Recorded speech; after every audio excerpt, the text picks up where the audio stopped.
Et donc on avance, quelle est donc ta 5e stat du jour à nous présenter pour les Pistons 2024? Alors cette fois-ci elle est positive quand même, il faut bien trouver un petit point positif, c'est 1,9 et c'est le block percentage et le steal percentage de Ausar Thompson, qui sont tous les deux au-dessus du 90e percentile. Donc, ils sont des indicateurs défensifs qui sont souvent utilisés par les scouts, donc, comme j'ai dit tout à l'heure, pour plus que les stats brutes de contre ou de style. Et tous les indicateurs de stats avancés, même si c'est très difficile, on le sait, de mesurer la défense, montrent que Ausar Thompson est quand même un très très bon défenseur pour un rookie. Le estimated plus-minus le met en 16e en termes de defensive rating. Selon B-Ball Index, il est, alors je ne sais pas exactement comment il calcule ça, mais il est 6e en termes de qualité de défense sur le périmètre. Ouais. Derrière Dort, Caruso, Sohan, OG Anunoby et Jaden McDaniels. Donc, excusez du peu, c'est pas mal quand même. Ça colle, quoi. Ça colle, ouais. La stat. C'est un défenseur très polyvalent, qui est capable de switcher, qui est très mobile, qui est vraiment très très intéressant, quoi. Surtout pour un rookie, on sait que c'est toujours un peu difficile les premières années pour la défense. Donc ça, c'est vraiment un des rares points positifs de la saison, c'est que ils ont quelqu'un qui est un super défenseur. Alors ensuite, il y a toutes sortes d'autres problèmes qui se posent, et notamment le fait que, comme on l'a dit, c'est un shooter catastrophique, mais total. Est-ce qu'on peut le faire jouer maintenant? Voilà, c'est ça. D'ailleurs, de ce point de vue-là, j'avais une autre stat, c'est la dernière sur lui, c'est que... Vas-y. Alors bon, il faut se méfier, parce que ces stats de line-up sont pas toujours complètement fiables, mais là, il y avait un tel différentiel que ça me paraissait intéressant. Le net rating des Pistons, c'est de -8 quand ils jouent ailier, quand ils jouent poste 3, et de -0,1 quand ils jouent ailier fort.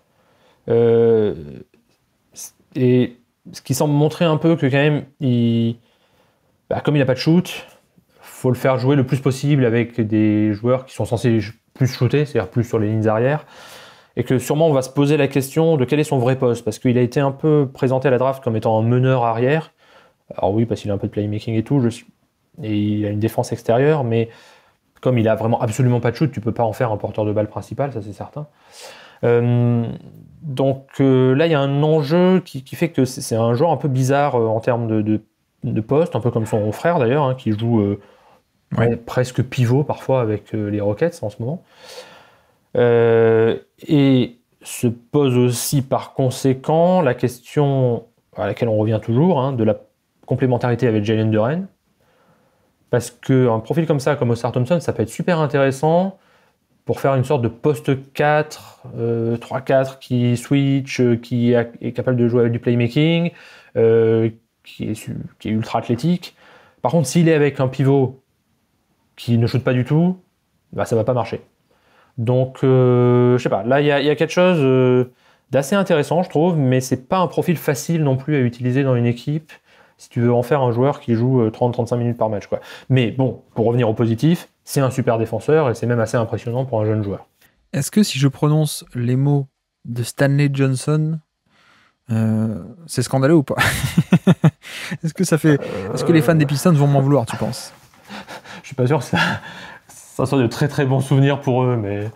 je dis ça exprès, mais parce que Johnson était aussi alors peut-être pas autant, pas élite, mais était quand même un vraiment très très bon défenseur pour le coup, Stanley Johnson. Et bon, le problème c'est qu'il a été drafté très tôt et il y avait quasiment aucune attaque. Mais je fais un peu exprès de prendre le parallèle parce qu'en plus c'est la même équipe, c'est les Pistons. Mais voilà, le problème de Johnson, c'était pas la défense, c'était pas le niveau défensif. Pourquoi est-ce que Johnson ne joue pas? C'est pas parce qu'il est mauvais défensivement, il pourrait aider beaucoup de défense. Mais le problème c'est que quand tu joues la défense, il faut aussi courir de l'autre côté et jouer la possession offensive. et donc c'est là-dessus où dans la NBA d'aujourd'hui, et même depuis quelques années déjà, les ultra spécialistes défensifs n'existent plus. Johnson a été un très, très bel exemple de ça. Tony Allen s'est arrêté juste assez tôt, je pense, pour ça. Hein, c'était peut-être le dernier Tony Allen ultra spécialiste, mais tu vois, même des André Robertson, finalement, alors qu'il y a eu des blessures. Mais on voit que ça a disparu assez vite. Et j'exagère peut-être un peu, parce qu'il y a quand même beaucoup de trucs très positifs à dire, donc de sa défense en elle-même déjà. C'est aussi quelqu'un qui est, je crois, le premier de NBA, j'avais noté, premier de NBA en termes de fautes provoquées.